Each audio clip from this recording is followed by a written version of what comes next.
The broadcast is now starting. All attendees are in listen-only mode.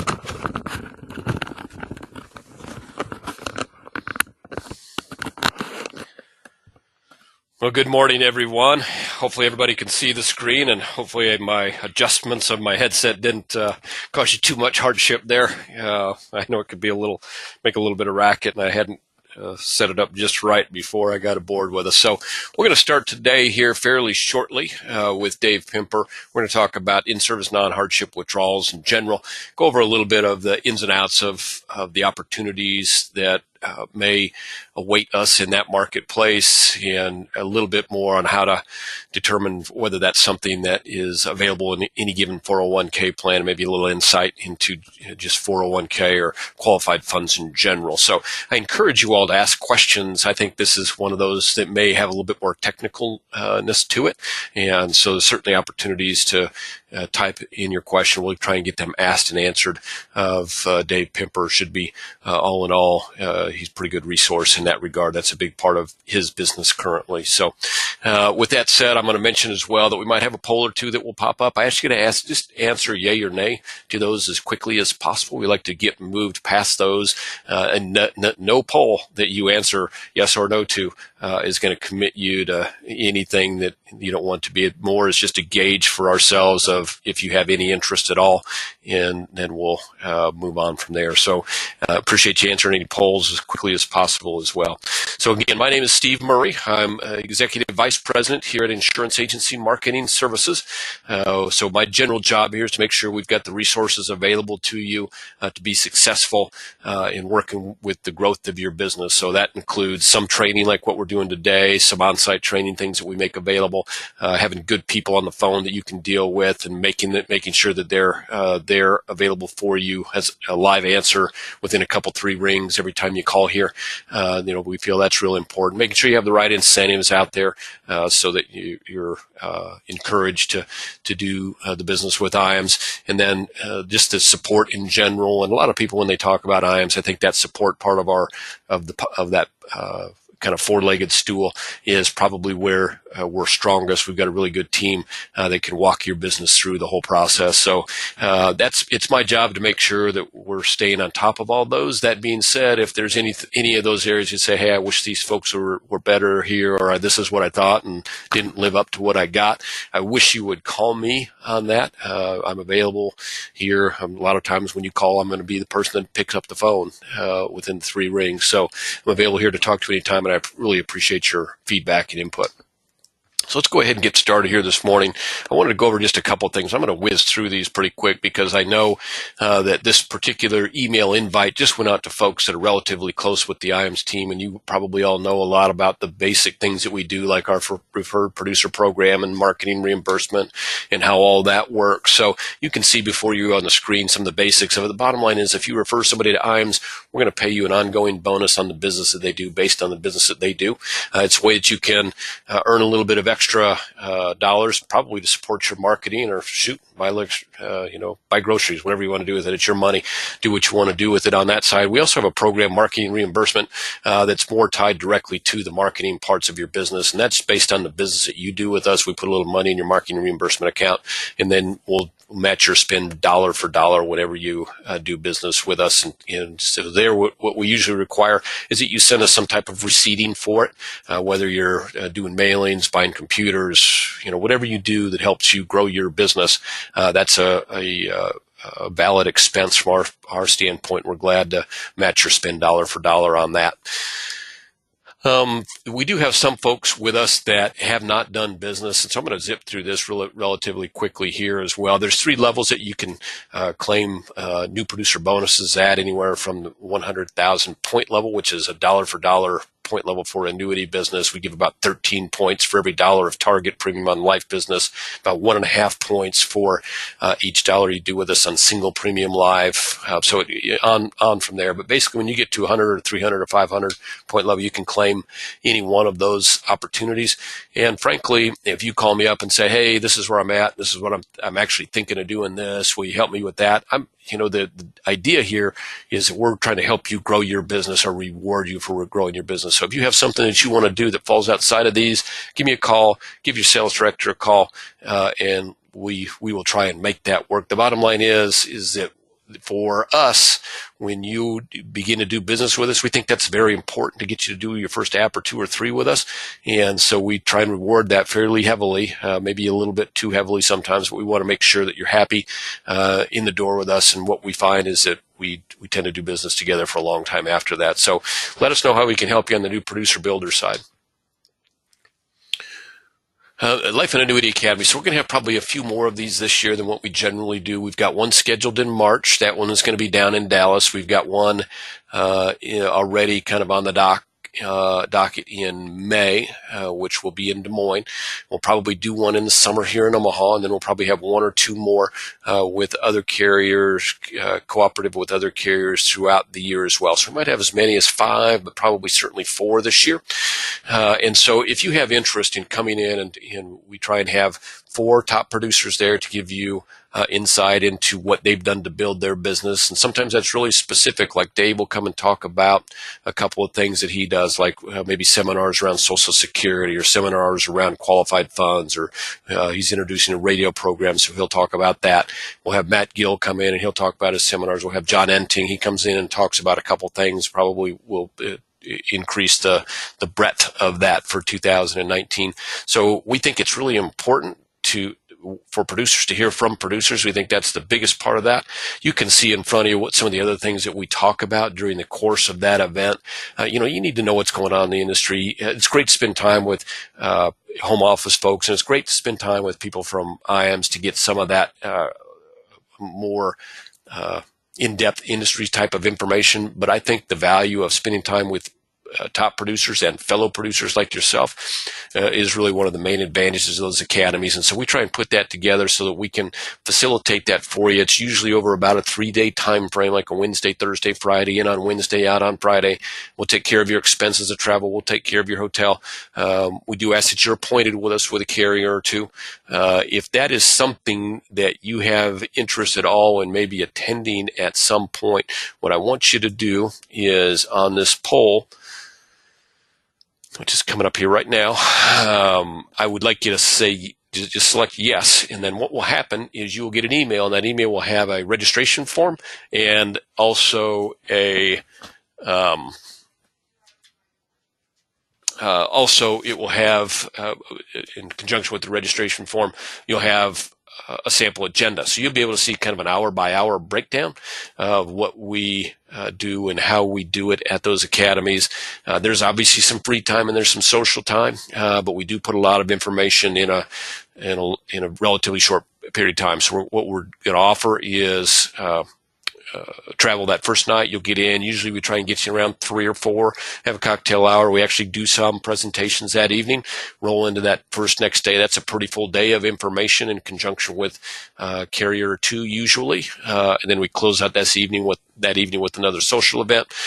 Friday we go about half a day, get you back to the airport, or if you happen to be a driver, we'll get you on the road back to your home. So you can count on being away from your business for about 3 days, actually. So we know that's a big commitment.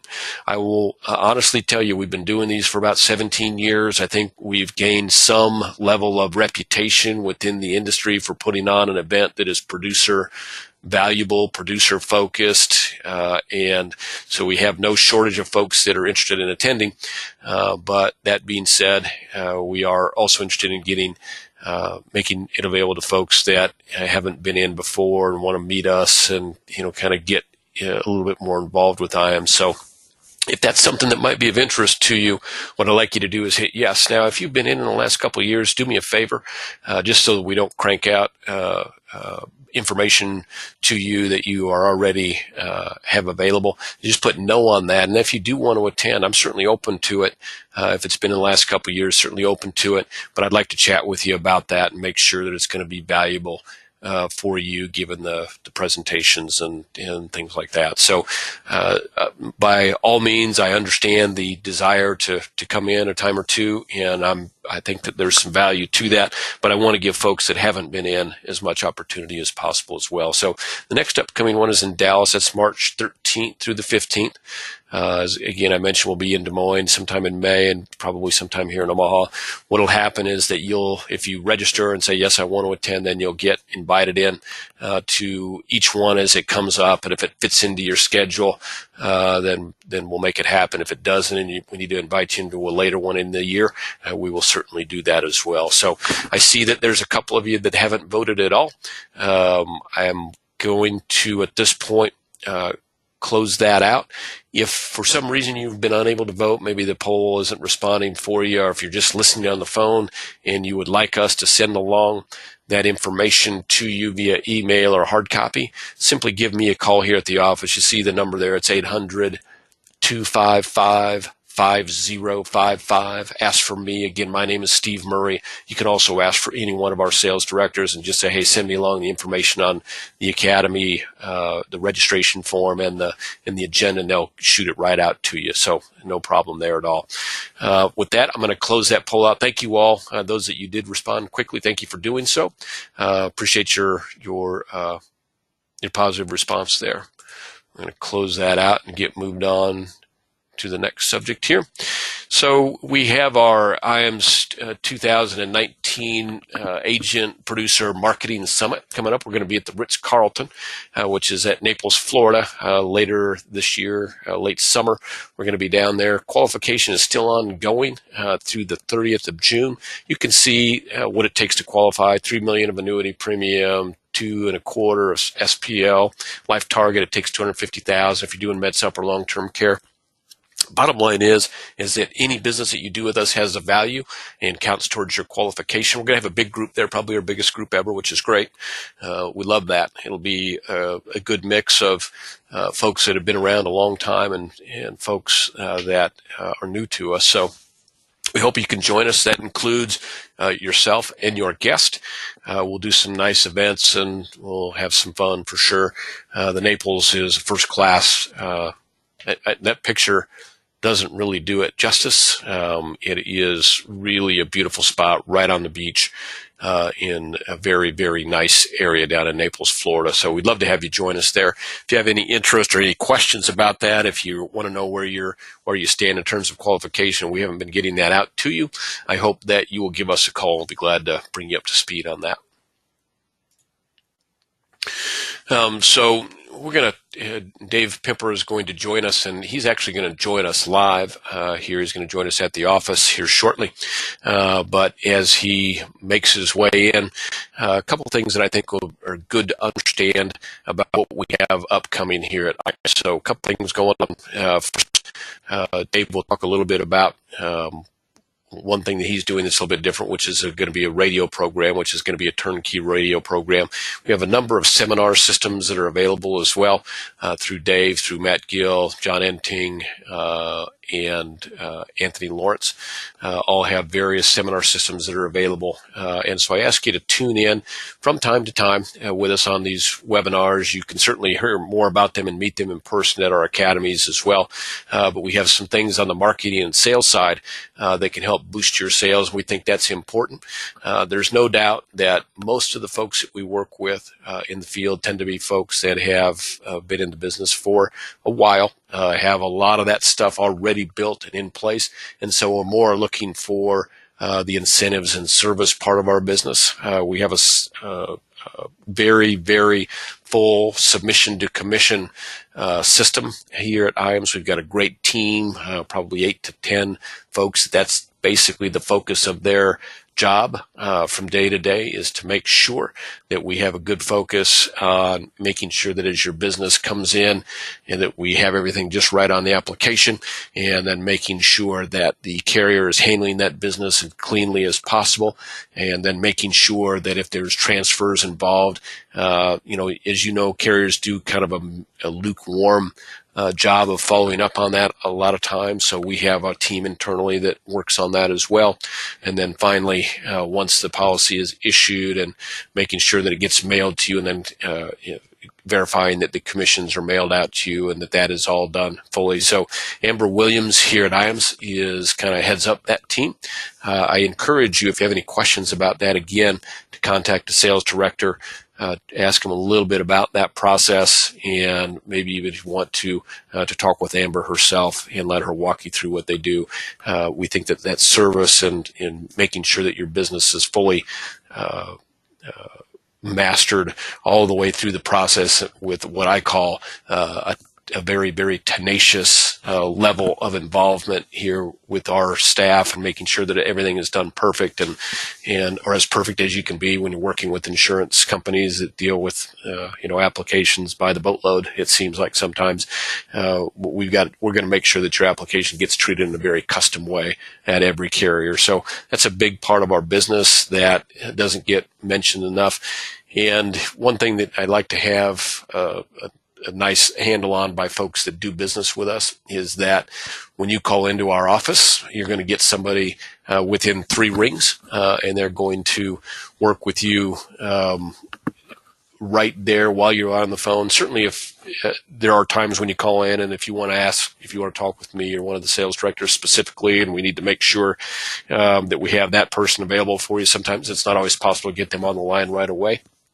But I would say that probably 85 to 90% of the questions that come up on a call that comes in can be answered right there, right then, either by the person you're talking to or somebody that we can put you in contact with very quickly. So when we talk to our producers at our meetings and say, what are the things that are important to you, that has always been among the top 2 or 3. Generally, it is number 1 with those folks is that they value that. So that's one thing that here at IAMS it will never change. So sometimes you call and say, hey, let me talk with, or let me put a voicemail message with Steve. The reply that you'll hear back is that Steve doesn't have voicemail.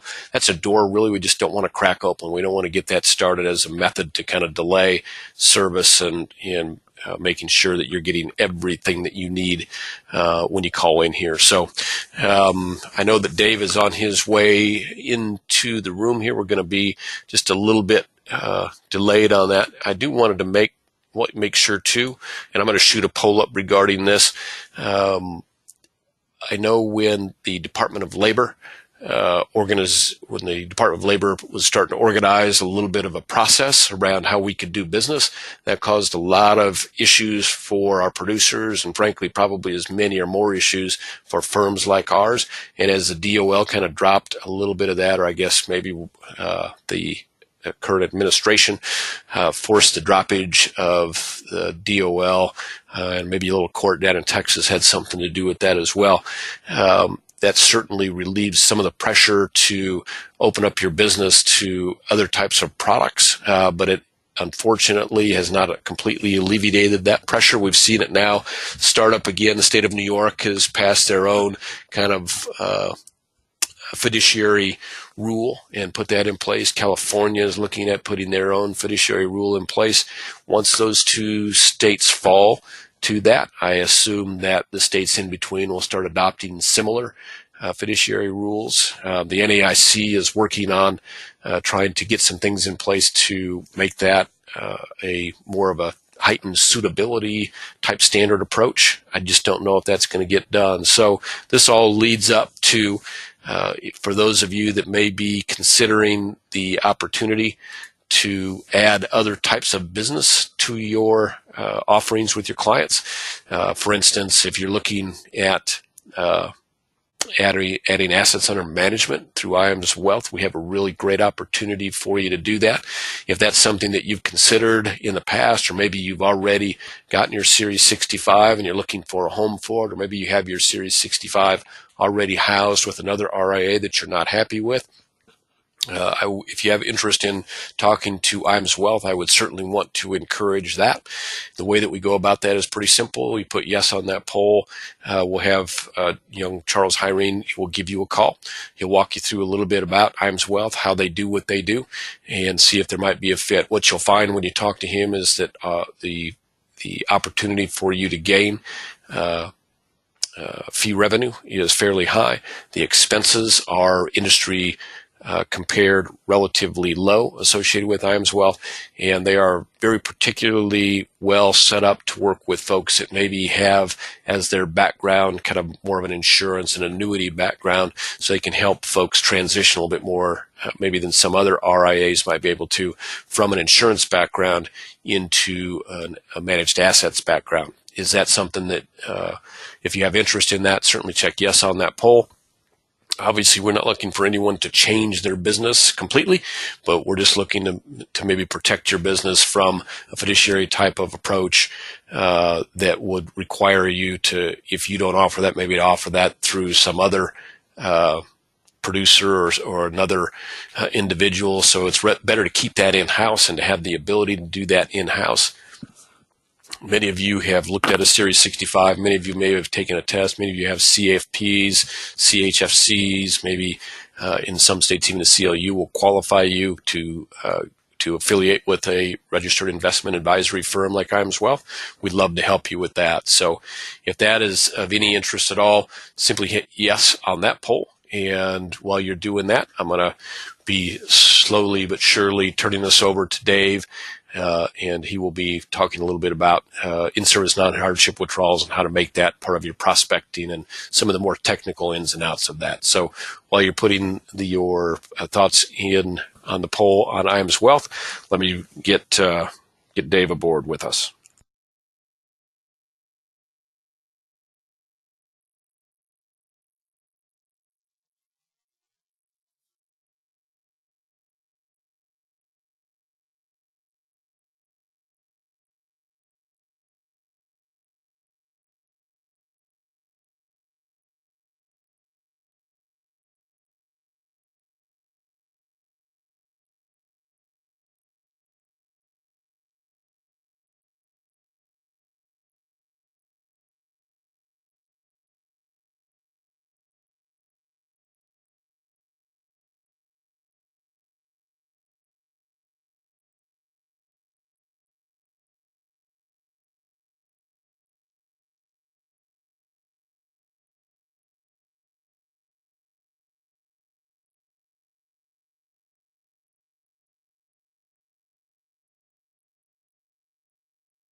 Okay, thank you all for your quick response to that poll. So Dave has joined us. In the meantime, we've gotten just a few questions.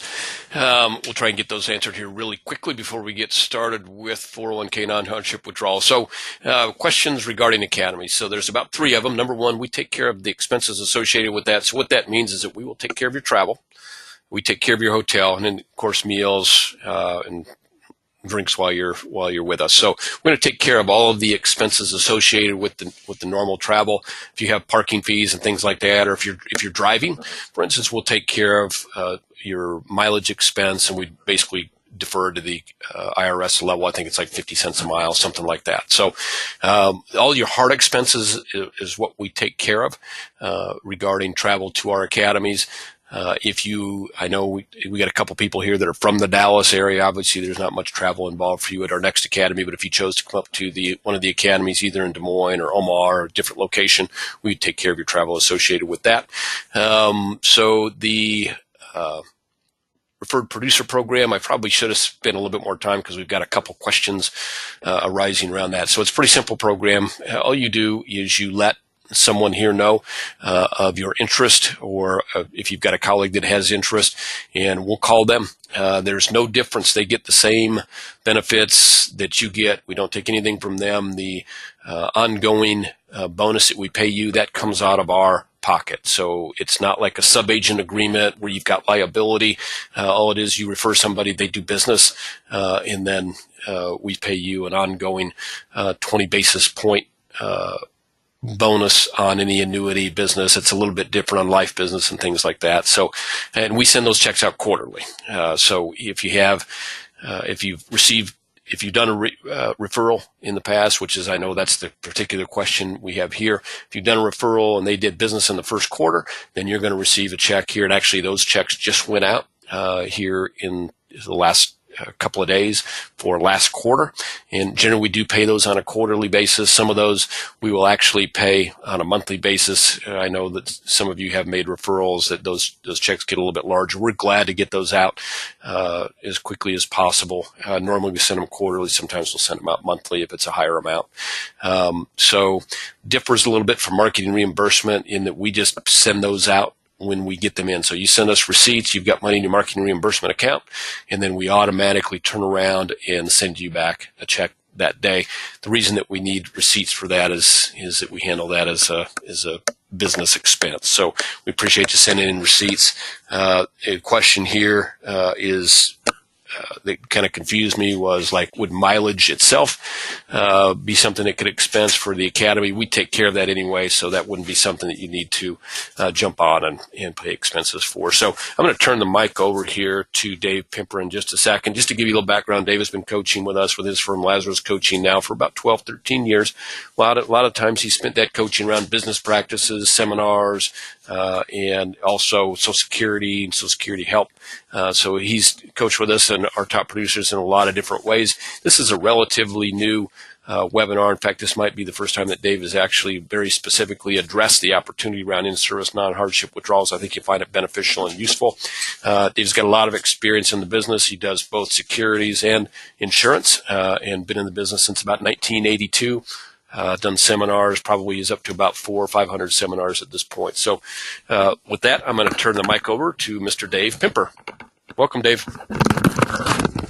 Hey, thanks, Steve. I appreciate it. In fact, I just came out of an appointment, and I was writing paperwork, and that's why Steve probably got a little windy on that, just trying to save time before I came on board. So I'm just looking at how many folks we have. We got a bunch. We got a lot of people, a lot of attendees today from all over the U.S. And so what I'm going to do is to try to give you some insight about in-service non-hardship withdrawal plans. And so, Steve, what will happen is at about maybe 5 to the hour, you can come in and you'll put a poll up to see if anyone would like to go in and speak with me. Hopefully there will be quite a few of you that want information on in-service non-hardship withdrawals, because what happens is not everybody goes on in and thinks of those as prospecting techniques, but they certainly are. Again, my name is Dave Pimper. I have a production coaching firm called LAZARUS Coaching, LAZARUS. I've been in the coaching business, production, of course, since 1981. But I have been coaching producers really for about 25 of those years.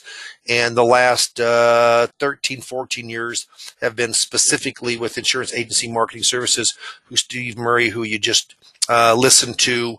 He's one of the co-owners, and it's been a real good fit. It's been real enjoyable for me to work with folks to try to increase their production. If you have any questions throughout the webinar, please, you can go in and just type them on in, and I will answer those at the end. So let's just talk about what an in-service non-hardship, and here, in-service withdrawal distribution, what it is. And I'm just going to read this. A withdrawal made from a qualified plan, so that means usually from a 401k or a 403b, etc., before the account holder experiences a triggering event.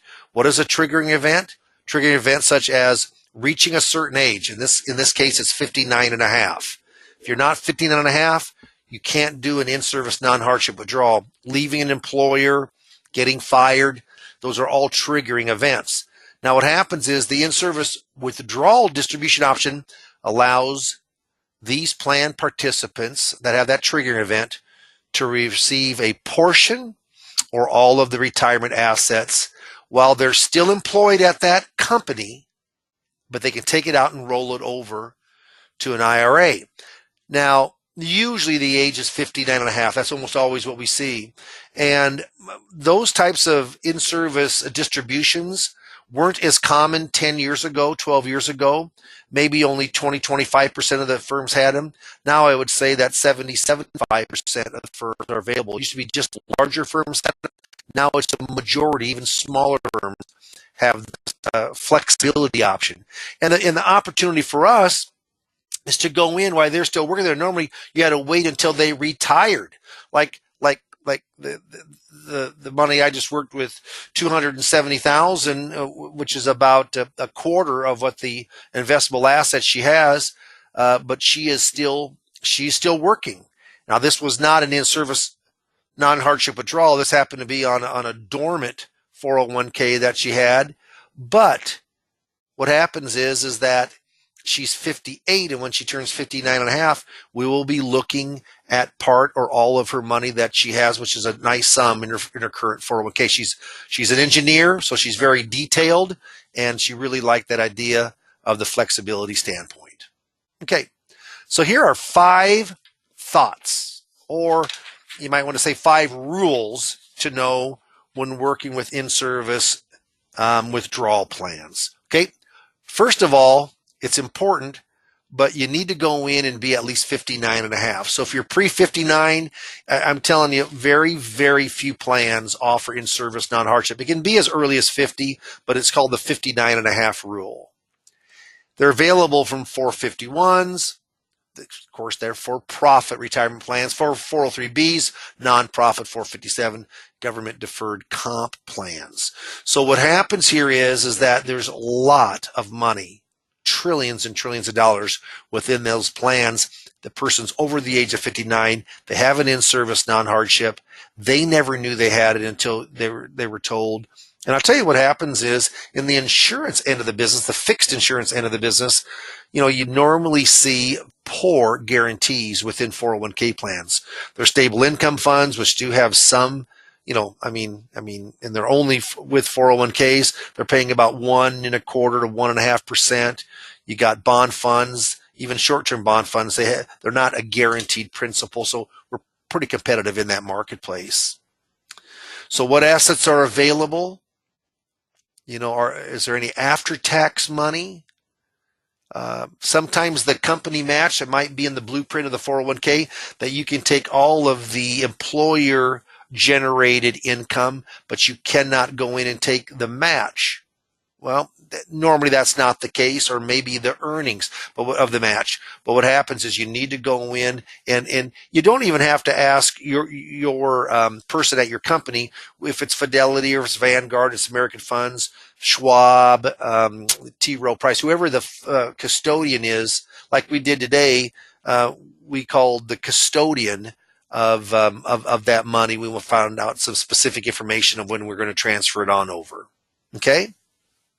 So the big thing here is having the person know that it's available. When it's in a company plan, 20% withholding could be taken out if you take it in cash. If you're transferring it over in an in-service from custodian to custodian, it's not taken out.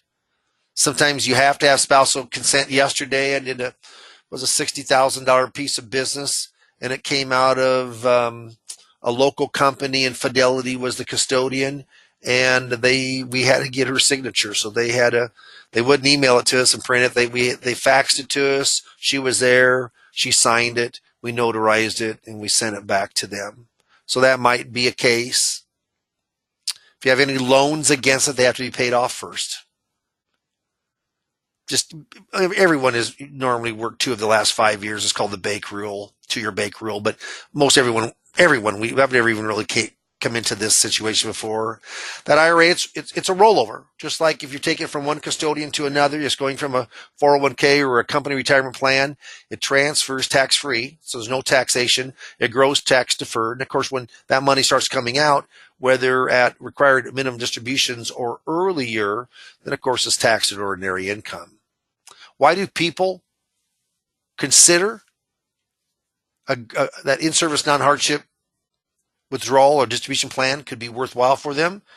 Big reason is they get more options. Yeah, they get a lot more options than usually what's in the plan itself. Do you think they have an option of a fixed indexed annuity? No. Do they have an option of a fixed annuity? No. Do they have an option of managed money if your securities license with a 65 or 6 license? No. There's just many, many, many more options. And what happens is, talking about options, it just gives them another option. It's another choice for your prospect or your client. People like to have options. Most of the time, I don't take the whole amount. It's a portion. You know, it was after 30 years, it was the 1st of January, but we did $100,000 off of a $700,000 plan, and they just didn't have a good guarantee. And there was another securities license, so there's an alternative type of investment that he wanted to invest in also. So it just gives the person options. And I think people, if they've got $300,000, $400,000, $500,000, $1 million in their retirement plan, and they're 62, 34, they want to work for 2 more years, they feel like, that's a lot of money. That's their livelihood. They want to be able to have options with that money. And this type of in-service non-hardship distribution can give that to them. So have you ever thought about why corporate America offers these? Why a company, offers this, or an institution offers this? Well, the big reason is because of liability against the company. Here, a person's got $750,000. It's in a 401k. They've worked there for 40 plus years. And, an interesting fact is, maybe the only, and I've seen it many times, the only option for capital preservation is a money market account. A money market account. And they want to have principal protection. So they throw everything in at 0.5% or 0.75% interest. Well, you know what?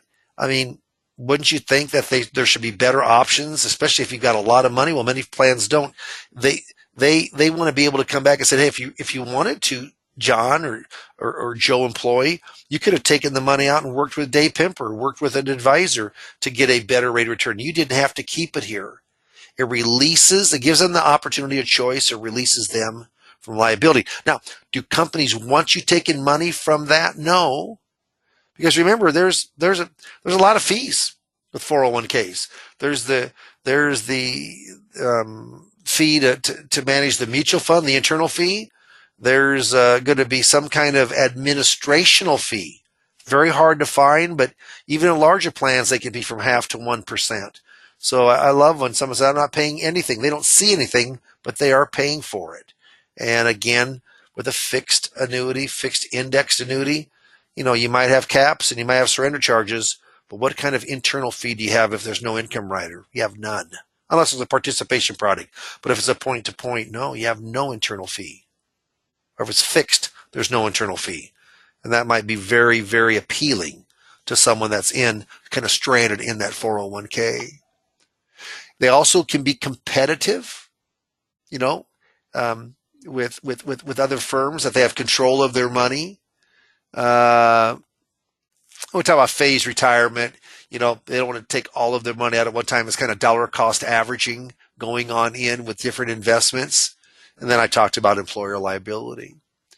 So if there's any questions, certainly type those on in, and I'll be more than happy to help you. And at the end, so in about 15 minutes or so, Steve will come back on the webinar, Steve Murray, and open it up for a poll that if you'd like to get more information on in-service non-hardship withdrawals, we certainly can talk. And, I'll let you know right now, I'm here to give education to the producer. I'm here to go in, and I know from a prospecting standpoint, every single person that's still working, that's over the age of 59 and a half, you should ask them, do you have an in-service non-hardship withdrawal plan? And they're going to look at you with that deer in the headlights glaze, and they're going to say, I don't even know what that is, and you're going to explain it. Most people are open. I worked, and again, I do my share of business, but Steve was, they've been clients of mine for, I would say 8 or 9 years, and he had about 400,000 in his 401k, and he worked there for 20 plus years. He rolled over about 300,000 of that and rolled over the final just under 100,000. Today's Wednesday, on Monday. And that was all started about from an in-service non-hardship withdrawal. He's 68 years of age right now, so I think it was about 8 years when we worked with that first money. So it's a pretty neat system. Most people don't understand it. Once they see the flexibility of it, they can see the advantage of it. So let's just talk real quickly.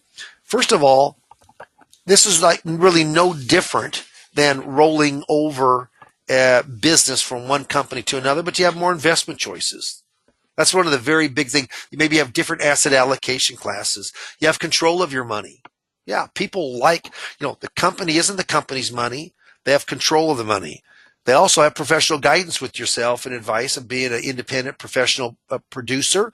You know what? How much professional advice do they get unless they have to pay for it? With Schwab or Ameritrade, Fidelity or Vanguard? How many face-to-face appointments do you have with you? You say 0? Yeah. There's a lot more service. Talking about income distribution, talking about an income plan.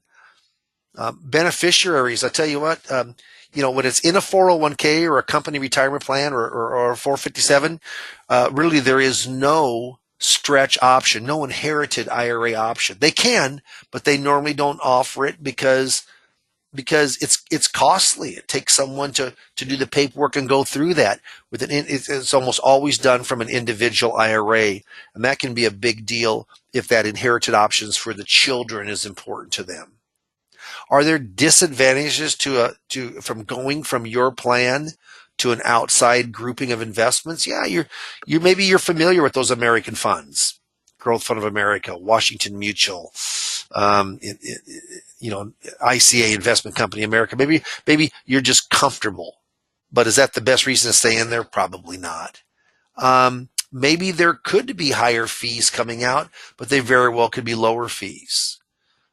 You just want to make it simple. You want all of your investment money. That'd be a disadvantage of moving it. Isn't for most people, but it could be. And there's a very small transfer cost, normally $20 to $50 of moving it out into a traditional IRA or a Roth IRA.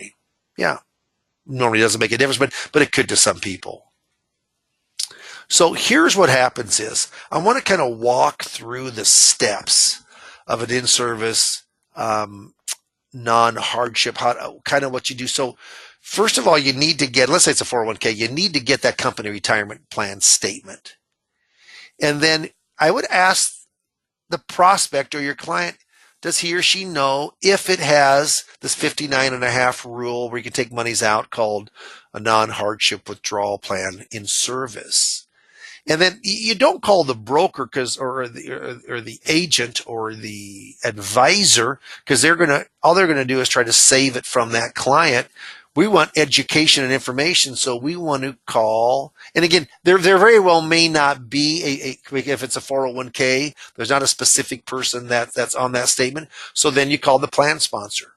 You call the Fidelity or the Vanguard or the Schwab or American Funds Mass Mutual. You call and talk to one of the people there. That's what we actually did this morning to get information. And then you work, is it a full transfer or partial? I mean, I think you'll be working more with partials, but you could take all the money out. If you take all the money out, then what happens is sometimes the company will go in and suspend that you cannot put in any more money for, say, a 6-month time period. You have to halt it, and most people don't want to do that. So we normally take out partials. Why is a person interested? It's a person interested because you're giving them options they don't have now. It's that simple.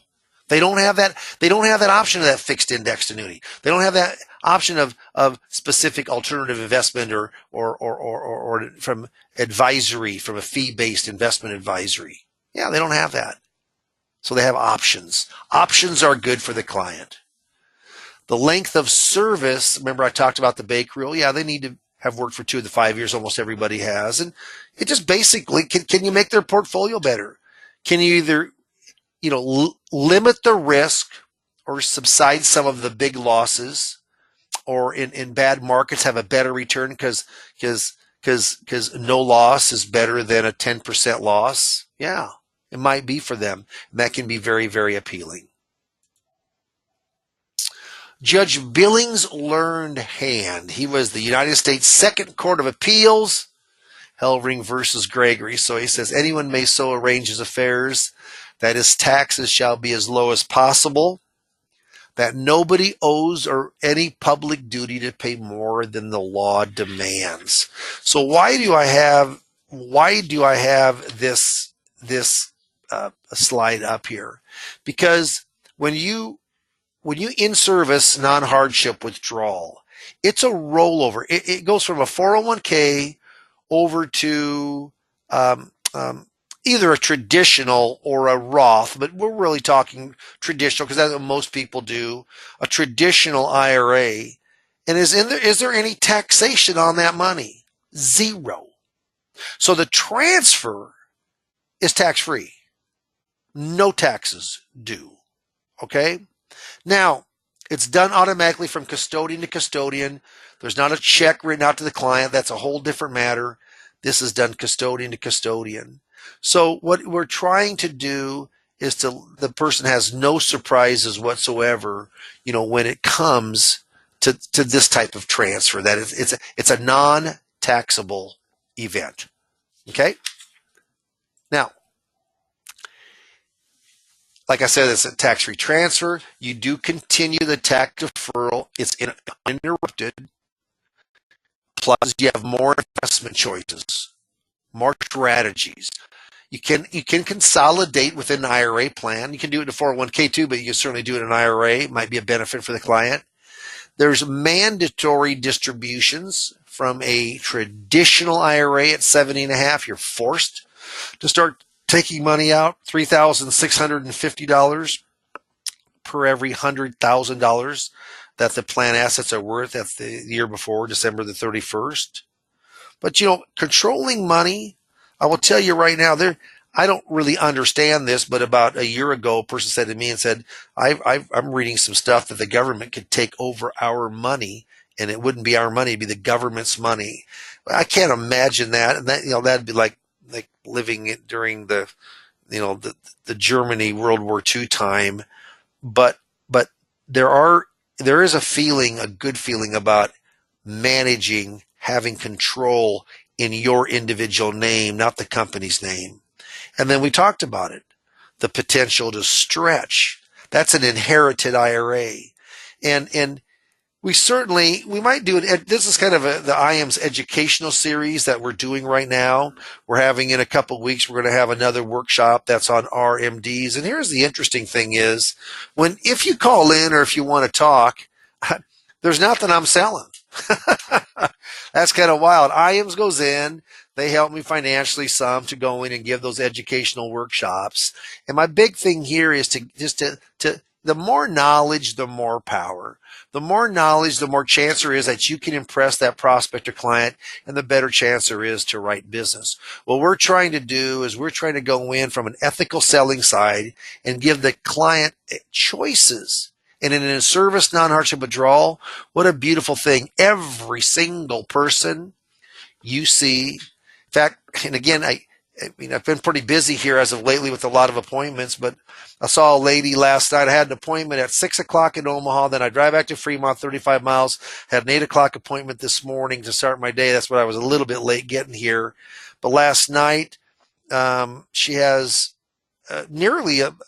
between the two of them, nearly $1 million. He has $200,000. She has $800,000. They've been married 30 years. They separately do their own thing. And what's interesting, and I don't know what'll become of this, because we didn't set the second appointment. But she's 64 years old.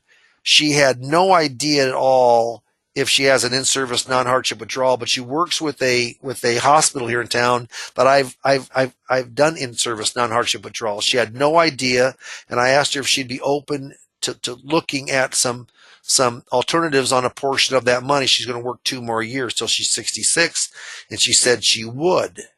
And I couldn't get, she didn't commit right now that she'd transfer that money, but she's going to look at it in a couple months. But you know what? At least I have it's a semi-warm prospect where I would have had no prospect for. I'd have thought, heck, I mean, there's no chance of getting the money because she's working there, but she does have that in-service non-hardship withdrawal, which was news to her, which was interesting. So that direct rollover, you're not taking the cash, you're direct rolling it over from custodian to custodian. If you have questions, certainly type them in, and when Steve gets here in a few minutes, about 4 minutes, then we'll go in and take that. The reason I have this is because I do know that a lot of folks on the webinar today do insurance business. Insurance, you buy insurance or insurance product like an annuity strictly for protection. I mean, you buy it first for protection, and if it's a strategy, you want it to grow also, or the possibility of at least competitive growth.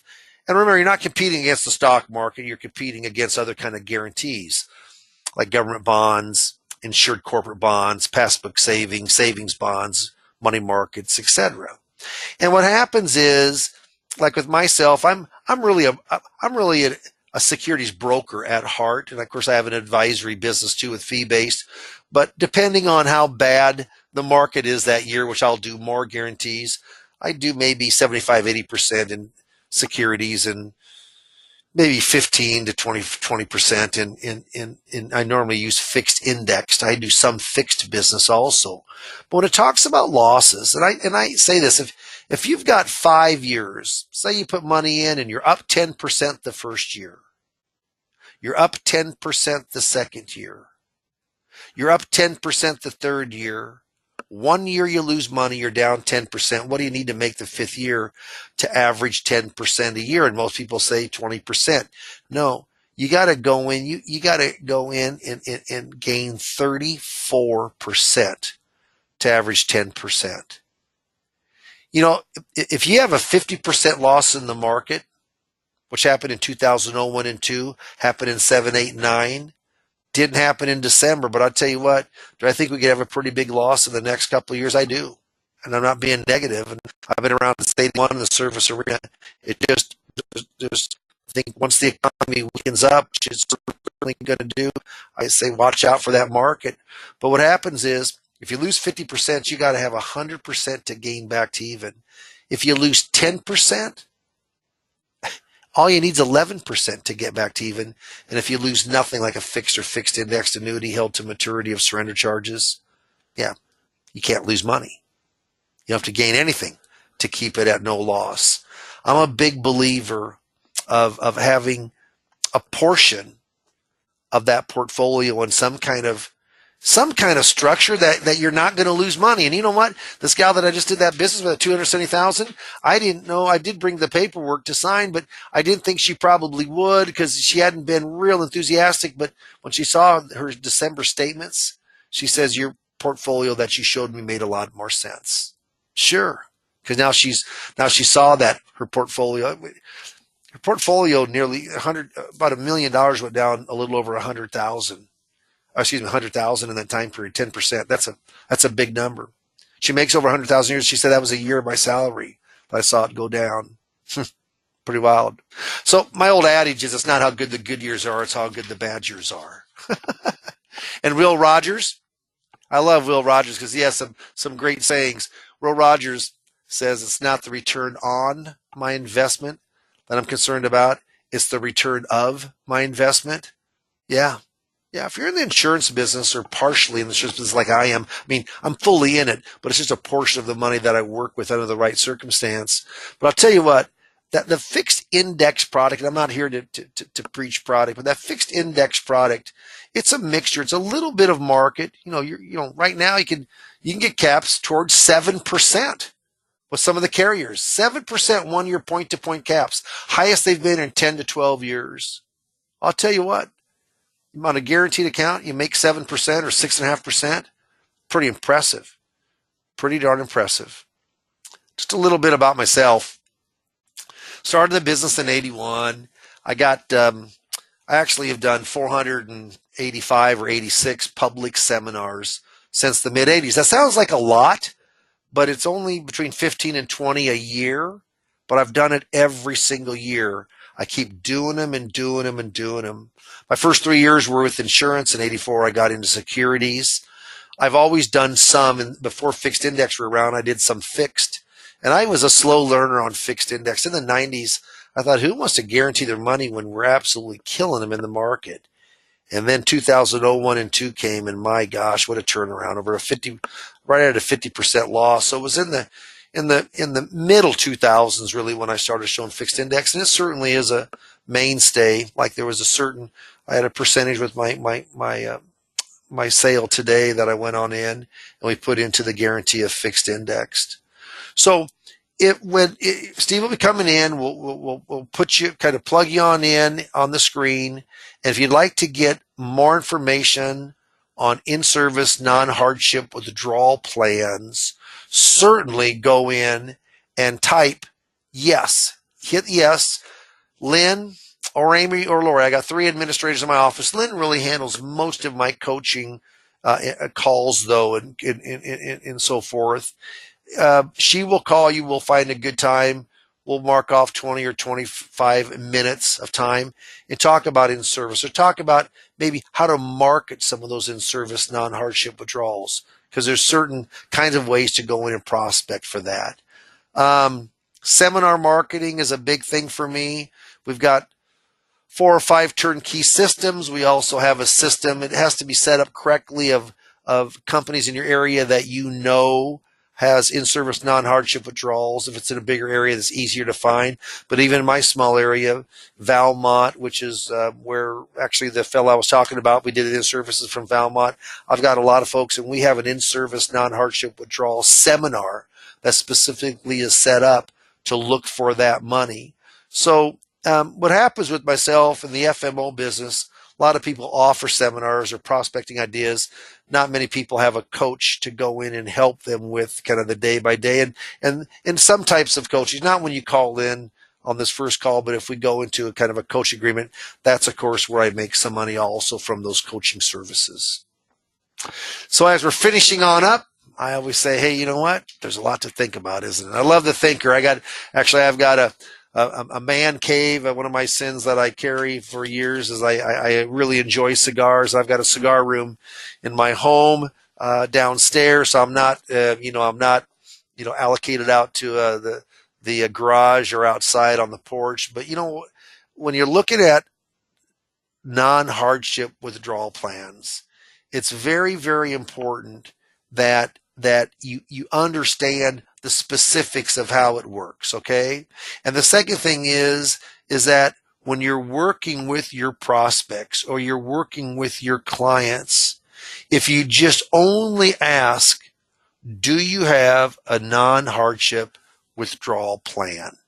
If you just ask that one question, what happens is that it's going to elicit a response. If that response is yes, boy, you're in business. You're in business because you've got a chance. You've got a chance to go in and to roll that money over. So as we're finishing here with the poll, procrastination is my sin. It brings constant sorrow. I really should practice it. Perhaps I'll stop tomorrow. Look at the poll that we're putting up right now. If you want more information, go in and mark yes. And if you've heard something today that's saying, you know what, that's great, I want more information on that, mark yes. Don't go in and look back and say, boy, that was great education and didn't put anything into action. So we're going to go up, and if there's any questions, we're going to pick those on up, and Steve is going to go in and we'll see. So Well, here's a question. I have to read it. Can you open that up, Steve, or not? It says a client retired 10 years ago. She has a TSA, tax sheltered annuity, with a school as a teacher worth about $400,000. It is currently still earning 7% guaranteed, and she is not taking any monies out. We'll be turning 70 in 2018. Is a complicated situation, but I would like to discuss the option. Yeah, so no problem. This has, I was just reading that. So yeah, just mark yes, and I can certainly, yeah, that's a more complicated. There's some choices that she has and some choices that you have to offer her. But let's go in. Here's a specific question that's on in-service non-hardship withdrawal. This person asks, do they ever do it before 59.5? I have seen it only a couple times. It's almost always after the age of 70.5. So, excuse me, at 59.5, only after the age of 50.5. So I don't want to be, it's right at the top of the hour. I'm going to hand this over to Steve. We actually have a couple other questions, but hopefully you'll mark yes, and I can answer that when it's one-on-one. Thank you very much for your time, and Steve will close it up, and here we go. Thank you, Dave. Great stuff as always. Great to have everybody aboard here today. So you've got a poll open there. If you would like Dave to call, if you had a specific question, for instance, that hasn't gotten answered, and I see there are quite a few, that would be a good thing to hit yes, and then Dave or his team will just give you a call and set up a minute to chat. A lot of opportunity around non-hardship withdrawals, a little bit of confusion from time to time, but a ton of opportunity around non-hardship withdrawals in general. I know a lot of times that there's questions as to whether how, and I don't know if we talked about this much, Dave. So how does a guy find out if the plan allows non-hardship withdrawals? They call the custodian, like the Fidelity, the Schwab. Don't call the agent, call the custodian. Right. So you call the custodian. There's no clearinghouse of information like that available where there is, but you know what? It needs to be updated. It's just easier to call the plan and have them look at it. It's so simple. You don't talk to the broker. You're just talking to an employee of that custodial firm on the other end. They don't have a dog in the fight to save the business. It's easiest to do it that way. Easiest to do it that way. Okay, good. So that was one of the questions that we had. If you have any interest at all in talking with Dave, again, hit yes on that poll. I want to make sure that I've got it out there. Many of you have already responded positively, and certainly if there's nothing that you have, any questions of that you have of Dave, hit no on that poll. With that, is there anything else that we need to cover here today? I know we ran just a little bit long, a little bit my fault